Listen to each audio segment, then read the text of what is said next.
Hi my families, எல்லோரும் எப்படி இருக்கீங்க? எல்லாருமே நல்லா இருக்கணும்னு கடவுள்கிட்ட வேண்டிக்கிறேன். எல்லாருக்குமே ஜெய் ஜெகநாத் நமஸ்கார். இன்றைக்கி என்ன வீடியோ பார்க்க போகிறோம் அப்படின்னா, இன்றைக்கி ஆல்ரெடி நீங்கள் வந்து தமிழ்லேயே பார்த்துருப்பீங்கன்னு நினைக்கிறேன். இந்த மாதிரி ஒரு ஸ்டெப் நான் எடுப்பேன்னு நீங்களும் எதிர்பார்த்துருக்க மாட்டீங்க, நானே எதிர்பார்த்துருக்க மாட்டேன். ஏன்னா நிறைய விஷயங்களில் வந்து அந்த வேலைக்கு போகிறதாகட்டும், என் ஃப்ரெண்ட்ஸ் கூட இருக்கிறதாகட்டும், அது கொஞ்சம் நல்லா ஜாலியாக இருந்துச்சு. இதுக்கப்புறம் அங்கே என்ன பண்ணுறதுன்னே எனக்கு தெரியல. ஸ்டார்டிங்கில் என்ன நடந்துச்சுன்னு உங்ககிட்ட வந்து சொல்கிறேன். அதுக்கப்புறம் இந்த டிசிஷன் நான் எடுத்தது ஓகேவா இல்லை வேண்டாவா அப்படின்னு நீங்கள் சொல்லிவிடுங்க. கிட்டத்தட்ட வந்து வீடியோ போட்டே வந்து ஒரு 10 நாள் இருக்கும். தொடர்ந்து எங்கள் வீட்டில் வந்து ப்ராப்ளம், எனக்கும் என் ஹஸ்பண்டுக்கு சண்டை வந்துக்கிட்டே தான் இருந்துச்சு. ஏன்னா எனக்கு தொடர்ந்து வந்து உடம்பு சரியில்லாமல் போயிட்டே இருந்துச்சு. இரும்பல், சளி, காய்ச்சல் அந்த மாதிரி வந்துக்கிட்டே இருந்துச்சு. ஏன்னா அதுக்கு முன்னாடி ஹாஸ்பிட்டலுக்கு போனேன் அப்படின்னா எனக்கு சரியாயிடும், நான் நார்மல் ஆகிடுவேன். ஹாஸ்பிட்டலுக்கு எவ்வளோ வாட்டி போனாலுமே வந்து எனக்கு நார்மலாக ஆகாமல் இருந்துச்சு. ஷார்ட்ஸில் கூட நான் வந்து பானிபூரி சாப்பிட்ற மாதிரி கூட நான் வீடியோ போட்டிருப்பேன். அப்போ கூட எனக்கு உடம்பு சரியில்லாமல் தான் இருந்துச்சு. அதுக்கப்புறம் வந்து கொஸ்டின் ஆன்சருக்கு வந்து நான் ஆன்சர் பண்ணியிருந்தேன். எனக்கு இரும்பல் தொடர்ந்து வந்துக்கிட்டே இருந்ததுனால நான் அதிலே தான் வேலைக்கே போயிட்டுருந்தேன். வேலைக்கு போயிட்டு ஒரு ஸ்டேஜுக்கு மேலே வந்து என்னால் வந்து வேலைக்கே போக முடியல. காலையில் போவேன், ஆஃப் டே வந்துடுவேன். திருப்பி வந்து 10 மணிக்கு போவேன், 2 ஹவர் ரெஸ்ட் எடுப்பேன். கம்பெனியில் எல்லாமே கொஞ்சம் பெனிஃபிட் எல்லாமே இருக்குது. பட் அந்த மிஷின்கிட்ட அங்கே தான் யாரும் இல்லை இப்போதைக்கு. வந்து ஆளுங்க அங்கே போய் தான் ஆகணுன்ற ஒரு கட்டாயம். அங்கே ஜென்ஸ் இருந்தாங்கன்னா என்னை கண்டிப்பாக விட்டுருக்க மாட்டாங்க. பாய்ஸ் இருக்கிறதுனால டைமிங்ஸும் வந்து எனக்கு செட் ஆகலை. 9 to 8 வரைக்கும், இல்லைன்னா 7 வரைக்கும் கம்பல்சரி செஞ்சு தான் ஆகணும் அப்படின்னு சொன்னாங்க. இல்லைன்னா 8:30 to 7:30 வரைக்கும் பண்ண சொன்னாங்க. ஒரு 4 நாள் 5 நாள் செஞ்சுருப்பேன். அதுக்கப்புறம் இன்னுமே வந்து எனக்கு ரொம்பவே வந்து உடம்பு ரொம்பவே இதாகிடுச்சு. அதில் வந்து இடையிலேயே வந்து ப்ளவுஸ் வந்து ஸ்டிச்சிங் வந்து பண்ணுறது இருந்துச்சு. அப்போயும் வந்து ஒரு ப்ளவுஸ் மேலே என்னால் தைக்க முடியாது. அந்த வாரம் ஃபுல்லாக 2 ப்ளவுஸ் தைப்பேன், அவ்வளோதான். அதுக்கப்புறம் வந்து என்னால் சுத்தமாக தைக்கவே முடியாது. ரொம்ப கை காலெல்லாம் வலிக்கும், தலை வலிக்கும், இந்த தொண்டெல்லாம் வலிக்கும், இரும்பிட்டே இருக்கும் நைட் முழுக்க. பாவம் என் ஹஸ்பண்ட் தூங்கவே விட மாட்டேன். அதுக்கு ஃபுல்லாக என்கிட்ட சண்டை போட்டார், நீ வேலைக்கு போகக்கூடாது, நான் போகக்கூடாது. இப்போது தொடர்ந்து நான் வேலைக்கு போய் திங்கக்கிழமைலேருந்து எனக்கு ஆரம்பிச்சிச்சு. போன திங்கக்கிழமைலேருந்து திங்கள் ஒரு நாள் வேலை செஞ்சுருப்பேன். அதுக்கப்புறம் செவ்வாய்க்கிழமை போகல. புதன்கிழமை வந்து ஆஃப் டே செஞ்ச, அவ்வளோதான். அதோடு என்னால் வந்து சுத்தமாக முடியல. வந்து அப்படியே படுத்தவ தான். அவர் 5:30க்கு அன்றைக்கி வந்துட்டார். எனக்கு மயக்கமாக இருந்ததுனால அப்படியே உடனே வந்து என்னை ஹாஸ்பிட்டலுக்கு கூட்டி போயிட்டு, அதை எதுவுமே என்னால் வீடியோ கூட எடுக்க முடியல. அதை அப்படியே கூட்டிகிட்டு போய் கவர்மெண்ட் ஹாஸ்பிட்டலுக்கு போகணும். ஃபஸ்ட்டில் வந்து ப்ரைவேட்டில் தான் போகணும். பட் எனக்கு அது வந்து செட்டும் ஆகலை. அதுக்கப்புறம் நான் சொன்னேன், நம்ம கவர்மெண்ட் ஹாஸ்பிட்டலுக்கு போகலாங்க, இங்கே செலவாகிறத அங்கே அந்தளவுக்கு செலவாகாது அப்படின்னு சொல்லிட்டு அங்கே போயிட்டு ப்ளட் இல்லைன்னு சொல்லி ப்ளட் ஏற்றி அந்த சத்து டானிக்கு அந்த மாதிரி எல்லாமே வந்து கொடுத்துருந்தாங்க. நான் அது எதுவுமே வந்து எடுத்துகிட்டே வரல. ஏன்னா உங்களுக்கே தெரியும் என்னோடய ஃபேஸு கிட்டத்தட்ட வந்து 8 நாள் ஹாஸ்பிட்டலில், ஓகேங்களா. 8 நாளுமே வந்து எனக்கு ஃபுல் அண்ட் ஃபுல்லு ஹாஸ்பிட்டல்னு சொல்கிறேன், சாரி, 8 நாள் வரைக்கும். ஃபஸ்ட்டு ஸ்டார்டிங்கில் வந்து எனக்கு சாயங்காலமே அவர் கூட்டிகிட்டு போனாங்களா. ப்ரைவேட்டில் பார்க்குறதுக்கு எனக்கு அந்த அளவுக்கு இது இருக்கல. ஏன்னா எங்கள் கையில் அப்போதைக்கு அமௌண்ட்டும் இருக்கல. அதுக்கப்புறம் நான் வந்து கவர்மெண்ட்டில் போயிட்டு மறுநாள் டிஸ்சார்ஜ் பண்ணாங்க. டிஸ்சார்ஜ் பண்ணி சுத்தமாக என்னால் முடியலன்னு திருப்பி வந்து எனக்கு ஒரு அக்கா முறை வேணும், அவங்க வீட்டுக்கு போயிட்டு அங்கே தான் 4 நாள் இருந்துட்டு நான் நேற்று தான் வந்தேன். நேற்று வரும்போது அவர்கிட்ட கேட்டேன், நான் இப்போ கொஞ்சம் நல்லா இருக்குங்க, நான் வேலைக்கு போகிறேன் அப்படின்னு சொல்லிட்டு. போகவே கூடாது அப்படின்னு சொல்லிட்டாங்க. மெயின் ரீசனே வந்து என்னென்னா, அங்கே வந்து கம்பெனியில் வந்து ஒரு ஸ்ப்ரே மாதிரி ரிலீஸ் ஆகிற அப்படின்னு சொல்லிட்டு அந்த ஸ்ப்ரே இருக்கும். அது வந்து அடிக்கும்போது ஃபுல்லாக மூஞ்சி ஃபுல்லாகவே ஆகிடும். அதுவும் இல்லாமல் நம்மளுக்கு எல்லாருக்கும் அது செட் ஆகாது. பாதி பேருக்கு அது செட் ஆகும், பாதி பேருக்கு அது செட் ஆகாது. எனக்கு அது வந்து செட்டே ஆகலை. மூஞ்சி ஃபுல்லாக சாயங்காலம் ஆயினாவே எனக்கு மூஞ்சி எல்லாமே ஒரு மாதிரி வீங்கிற மாதிரி ஆகிடும். கோல்ட்லேயே வந்து நிறைய நான் அவசப்பட்டிருக்கேன். இன்னுமே வந்து நெஞ்சு சளி பிடிச்சிட்டு இது வரைக்குமே வந்து கம்மியாகலை. அங்கே எனக்கு தெரிஞ்ச ஒரு அக்கா வீட்டுக்கு போயிருந்தேன்னு சொன்னேன் பார்த்தீங்களா, அவங்க வீட்டுக்கு போனதுக்கப்புறம் அங்கே போயிட்டு ட்ரீட்மெண்ட் எடுத்துகிட்டு இவரும் வந்து இடையில வந்து போயிட்டு இருந்தார். ஏன்னா வேலையும் நிப்பாட்டக்கூடாது. இது நிறைய ப்ராப்ளம்ஸ் இருக்குது, அது சொல்ல முடியாது. அதனால தான் நான் வந்து விலாவரியே எதுவுமே வந்து உங்ககிட்ட ஷேர் பண்ணிக்க மாட்டேன்றேன். அந்த ஒரு காரணம். அதுக்கப்புறம் வந்து அவரும் என்கிட்ட சண்டை போட்டாருன்னா அவ்வளோ சண்டை போட்டார். அதுக்கப்புறம் நான் ஒரு அக்கா அவங்க வீட்டில் இருந்தேன்னு சொன்னேன் பார்த்தீங்களா, அவங்களும் வந்து சொல்லிட்டாங்க, அவளை வேலைக்கு அனுப்பாதீங்க, வேலைக்கு அனுப்புனீங்க அப்படின்னா அவள் இன்னுமே வந்து டவுன் ஆகிடுவா அப்படின்னு சொல்லிட்டு அவங்களும் வேற போட்டு கொடுத்துட்டாங்களா. அதை பிடிச்சிக்கிட்டு அவர் சரியான ஆட்டம் ஆடிட்டு சண்டை போட்டு 2 நாளும் சாப்பிடாம இருந்து இன்றைக்கி தான் காலையிலே சரி நான் போகல அப்படின்னு சொல்லிட்டு இன்றைக்கி கம்பெனிக்கு ஃபோன் பண்ணி சரி இனிமேல் நான் வரமாட்டேன் அப்படின்னு சொல்லிட்டு ஃபோன் பண்ணி வந்து சொல்லிட்டேன். இந்த முடிவு எனக்கு ஓகேவா ஓகே இல்லையா அதெல்லாம் எனக்கு தெரியல. ஆனால் பட் என்னோடய உடம்பு வந்து அங்கே வேலை செய்கிறதுக்கு வந்து சுத்தமாக வந்து ஒத்துழைக்கவே மாட்டேங்குது. உங்களுக்கே தெரியும், நிறைய வாட்டி வந்து உடம்பு சரியில்லைன்னு பாதி நாள் வந்து மெடிசன் செலவுக்கே வந்து போயிடுது. அதனால் அவர் என்ன சொல்லிட்டாருன்னா, நீ வேலைக்கு போவாதா இனிமே, தயவு செஞ்சு இதுக்கு மேலே நான் சொல்கிறதாச்சும் கேளு, நீ ஏன் இவ்வளோ அடம் பிடிக்கிற, ஒடிசாவில் முன்ன மாதிரியே இல்லை, நீ ஒடிசாவில் இருக்கும்போது எல்லாத்தையுமே வந்து நீ ஓகேன்னு சொல்லுவேன், இங்கே வந்ததுலேருந்து நீ மாறி போயிட்ட அப்படின்னு வந்து சொல்லிட்டாரு.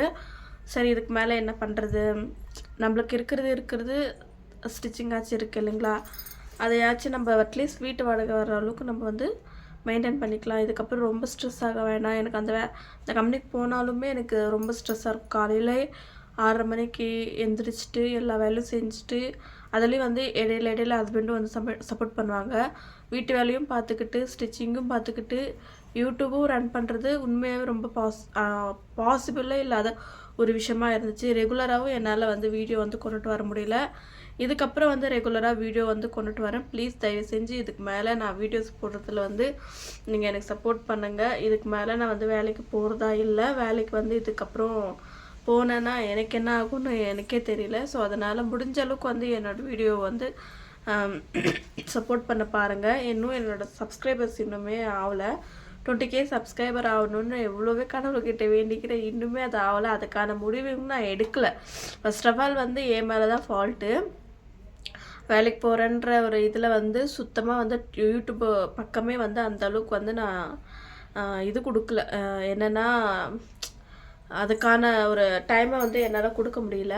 இதுக்கப்புறம் வந்து நான் வீட்டில் தான் இருக்க போகிறேன். ஸ்டிச்சிங் பண்ணி யூடியூப் கொஞ்சம் ரன் பண்ணிக்கலாம், அதுவே போதும் நம்மளுக்கு அப்படின்ற மாதிரி எனக்கு வந்து மைண்ட் செட் வந்துடுச்சு.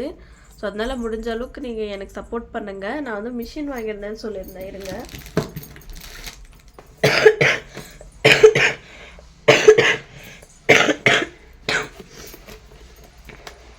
இதுதான் அந்த மிஷின், கஃபா மெடிசன், நெஞ்சு மார்பு சளின்னு சொல்லுவாங்க இல்லைங்களா, அதை எடுக்கிறதுக்கு.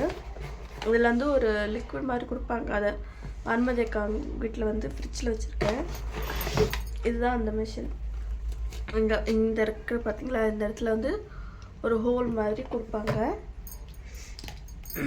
இது வந்து இதில் இன்சர்ட் பண்ணணும். இன்சர்ட் பண்ணிவிட்டு இதில் வந்துச்சு இந்த ப்ளக்கை வந்து சொருவிட்டு இதை ஆன் பண்ணணும். ஓகேங்களா, ஆன் ஆஃப் இருக்குங்க. இது வந்து ஆஃப் 0ல் இருக்கிறது, 1 வந்து ஆனில் பண்ணணும். இதுவே வந்து எனக்கு மெடிசன் செலவே வந்து எனக்கு கிட்டத்தட்ட வந்து ஒரு 5000 ரூபாய்க்கு மேலேயே எனக்கு வந்து மெடிசன்ஸ் இதுக்கெல்லாமே செலவாயிருக்கும். மாஸ்க் இது போட்டதுக்கப்புறம் தான் எனக்கு வந்து கொஞ்சம் ரிலாக்ஸ் ஆகி நேற்று நான் வீட்டுக்கே வந்தேன். என்னோடய இரும்பல் சவுண்டை நீங்கள் கேட்பீங்கன்னு நினைக்கிறேன். அது நெஞ்சிலிருந்து ஏறுற மாதிரி இருக்குது. ஸோ அதனால் ஒன்றுமே வந்து வேலைக்கு போகிறதில்ல. ஒரு பக்கம் சேடாகவும் இருந்தாலுமே இதை ஆக்செப்ட் பண்ணி தான் ஆகணும். அதிகமாக நான் சண்டை போடுறேன் அப்படின்னா எங்களோட ரிலேஷன்ஷிப் எந்த அளவுக்கு இதாகும் தெரியாது. அவர் என்னோட நல்லது தான் சொல்கிறாரு. எனக்கு உடம்பு சரியில்லாமல் அடிக்கடி போகுது அப்படின்றதுனால தான் அவர் வந்து வேண்டான்னு சொல்கிறாரு. எனக்கு அது புரியுது. பட் என்னோடய நிலைமையிலேருந்து பார்க்கும்போது அவர் அதை புரிஞ்சிக்க மாட்டேன்றாரு. வேலைக்கு போயிருந்தோம் அப்படின்னா மைண்ட் ரொம்பவே ரிலாக்ஸாக இருந்திருக்கும். இதுக்கப்புறம் வந்து இந்த வீட்டுக்குள்ளே தான் இருக்கணும், ஸ்டிச்சிங் பண்ணணும், அந்த மாதிரி அப்படின்னு யோசிக்கும் போது எனக்கு வந்து ஒரு மாதிரி இருக்குது. சரி பரவாயில்ல, பார்த்துக்கலாம் என்ன வேணாலும். உண்மையாகவே இந்த அளவுக்கு இந்த ஒரு நிலைமைக்கு நான் வருவேன்னு நினச்சி பார்க்கவே இல்லை. ஒடிசாக்கு போகிறதுக்குள்ளே அட்லீஸ்ட் எனக்கான ஒரு ஒரு ஆசை என்ன அப்படின்னா கோல்டு வாங்கணுன்ட்டு சின்னதாக வந்து எனக்கு வாங்கணுன்னு ஆசை. அது பாதியிலே நின்றுடுமா என்னன்னு தெரியல. அவர் வந்து இனிமேல் எந்த கம்பெனிக்கே போகக்கூடாதுன்னு சொல்லியிருக்காரு.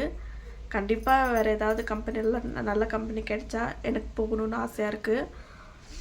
அவர் ஒத்துக்கிறாரா இல்லை என்ன ஏதுன்ட்டு அதுக்கப்புறம் தான் பார்க்கணும்.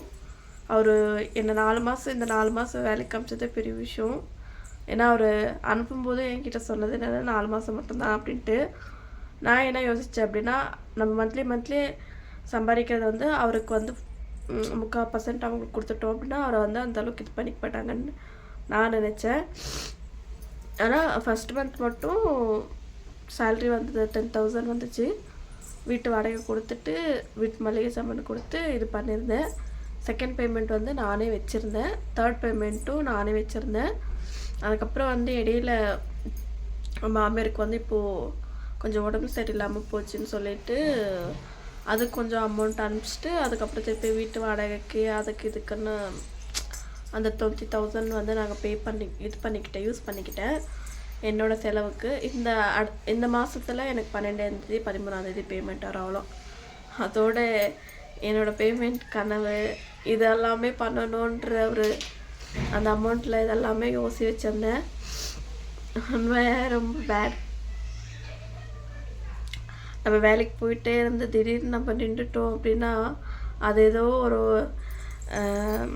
உலகத்தை வந்து நம்மளாக அழைச்சிக்கிட்ட மாதிரி இருக்கும். கஷ்டமும் இருக்குது, நஷ்டமும் இருக்குது, எல்லாமே இருக்குது. எல்லாத்தையும் தாண்டி தான் நம்ம வந்து அது ஃபேஸ் பண்ணணும். பட் என்னால் அதுக்கு மேலே ஃபேஸ் பண்ண முடியல. ஏன்னா என் உடம்பு அதை கண்டிப்பாக அதை ஒத்துழைச்சிருந்ததுன்னா கண்டிப்பாக நான் அந்த வேலையை விட்டுருக்க மாட்டேன். எனக்கு ரொம்பவே பிடிக்கும் அவங்க வேலை செய்கிறது கூட. திடீர்னு இந்த மாதிரி ஆனவத்தோடு என்ன பேசுறதுன்னு எனக்கு தெரியல. நான் அங்கே வேலை செய்யும்போது சின்ன சின்ன கிளிப்ஸ் எல்லாமே எடுத்து வச்சுருந்தேன். அதை நான் நெக்ஸ்ட் வீடியோவில் உங்கள்கிட்ட வந்து ஷேர் பண்ணுறேன். கஷ்டமான வேலை இருந்தாலுமே அவ்வளோ அவங்க கூட எல்லாருமே சேர்ந்து நான் நாளைக்கு உங்களுக்கு வந்து அவங்க கூட இருந்த மூமெண்ட்ஸ் எல்லாமே நான் உங்ககிட்ட ஷேர் பண்ணுறேன்.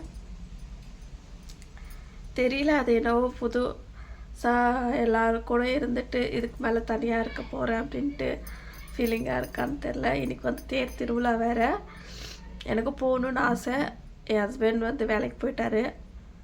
இந்த மாதிரி தனியாக இருக்கும்போது தான் அதோட நம்ம தனியாக இருக்கோம்ல அப்படின்ற மாதிரி இருக்கும். வேலைக்கு போகிறதுலேருந்து எனக்கு தனியாக இருக்கேன் அப்படின்னு ஃபீலே வராது. ஏன்னா காலைல எழுந்திரிப்பேன், சமைப்பேன், குடுகுடுன்னு ஓடுவேன், திருப்பி மதியம் வருவேன், சாப்பிடுவேன், குடுகுடுன்னு ஓடுவேன். அப்புறம் சாயந்தரம் ரொம்ப டயர்டாக வந்து இப்படி உட்காந்துட்டு ஒரு 1/2 மணி நேரம் ஃபோன் பார்க்குறேன் அப்படின்னாவே 1 மணி நேரம் கடந்துருவோம். அப்படி இல்லைன்னா வீட்டில் வந்து வீடெல்லாம் கூட்டிகிட்டு பாத்திரம் கழுவிட்டு ரெஸ்ட் எடுக்கிறதுக்கே வந்து எனக்கு டைம் கரெக்டாக இருக்கும். இதுக்கப்புறம் வீட்டிலே இருக்க போகிறேன். வீட்டில் இருக்கிறது வந்து புதுசு கிடையாது. பட் அது என்னவோ நிறைய விஷயங்கள் இதான மாதிரி இருக்குது. சரி ஓகே, இதுக்கு மேலே நம்ம வந்து எதையுமே வந்து இது பண்ண வேண்டாம். இந்த 2 பேருக்குள்ளே இருக்கிற சண்டையை முடிக்கணுன்றதுக்காகவே நான் வந்து வேலைக்கு போகக்கூடாதுன்னு டிசைட் பண்ணிட்டேன். ஏன்னா எங்கள் 2 பேருக்குள்ளே வர சண்டைங்களை என்னால் அதை என்னால் கொண்டுட்டு போக முடியாது. சண்டை அப்படின்றது வந்து இன்னும் லென்த்தாக ஆகிட்டே போதே ஒழிய அதை கம்மியாக ஆக மாட்டேங்குது. அந்த கோவத்தில் தான் என் சொந்தக்கார ஒரு அக்கா வீட்டுக்கே போனது நான். ஓகேங்களா, அவர் நிறைய சண்டை போட்டு அந்த வேலைக்கே போகக்கூடாதுன்னு சொல்லிட்டு சரி அந்த அக்காவும் வந்து என்கிட்ட எடுத்து சொன்னாங்க, இல்லைம்மா அவரும் உங்கள் நல்லதுக்காக தான் சொல்கிறாங்க, வேலைக்கு போவதை நீ ப்ளவுஸ் தைச்சிக்கோ, யூடியூப் வந்து நல்லா ரன் பண்ணிக்கோ அப்படின்னு சொல்லிட்டு எனக்கு கொஞ்சம் மோட்டிவேஷனெல்லாம் கொடுத்தாங்க. சரி ஓகே, இதுக்கு மேலே நான் இதுக்கு இது பண்ணிக்கிட்டேன் அப்படின்ட்டு நானும் கம்னாயிட்டேன். நான் எடுத்த டிசிஷன் நிறைய பேர் கோவத்தை உண்டாக்கலாம், நான் எடுத்த டிசிஷன் நிறைய பேருக்கு பிடிக்காமல் இருக்கலாம், நிறைய பேருக்கு பிடிக்கும்னு நினைக்கிறேன். என்னோடய சூழ்நிலையில் இருந்து நான் யோசித்து இந்த ஒரு முடிவை எடுத்திருக்கேன்.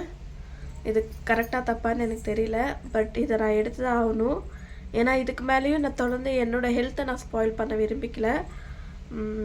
ஓகே, என்ன நடக்குதோ எல்லாமே நம்மளோட நல்லதுக்கு தான் நடக்கும். ஸோ அதனால் நீங்கள் எனக்கு சப்போர்ட் பண்ணுவீங்கன்னு நம்பிக்கையில் நான் வந்து வேலையை விட்டுட்டேன். ஸோ அதனால் நீங்கள் எனக்கு சப்போர்ட் பண்ணுவீங்கன்னு நினைக்கிறேன். சப்போர்ட் பண்ணாங்க எல்லாருமே வந்து ஒரு ரெட் கலர் ஹார்ட் கொடுங்க, பார்க்கலாம் எவ்வளோ பேர் ஹார்ட் கொடுக்குறீங்கன்னு. ஓகே ஃப்ரெண்ட்ஸ், இன்றைக்கி வந்து திருவிழாவுக்கு போனேன் அப்படின்னா நாளைக்கு வீடியோவில் நாளான்னைக்கு வீடியோவில் உங்களுக்கு தான் வந்து ஷேர் பண்ணுறேன். ஓகே ஃப்ரெண்ட்ஸ், இன்றைக்கான வீடியோ எப்படி இருந்துச்சுன்னு மறக்காமல் வந்து கமெண்ட் பண்ணி சொல்லுங்கள். பிடிச்சிருந்துச்சி அப்படின்னா please like and share, subscribe பண்ணி பாருங்கள்.